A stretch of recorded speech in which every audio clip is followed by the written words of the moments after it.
Bencana alam ini bukan kebetulan. Allah jadikan sampai ribu-ribu mati, ribu-ribu hangus, ribu-ribu tenggelam dalam bumi, sama ada namanya gempa bumi, sama ada namanya tsunami, sama ada ribut taupan dan sebagainya, banjir-banjir besar. Nah, semuanya ini bersyarat. Syaratnya mestilah berlaku maksiat secara luas. Syarat kedua, orang-orang beriman diam, tidak mencegah.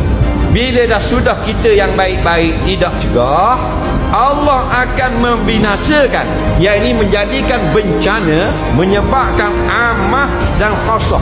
Orang khasah memang kena dah, orang pelaku maksiat.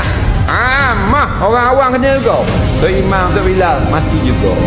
Daripada mana? Daripada sebab jahat kita sendiri. Allah kata kau ni, apa yang menimpa kamu yang tak molek sebab dosa tangan kau.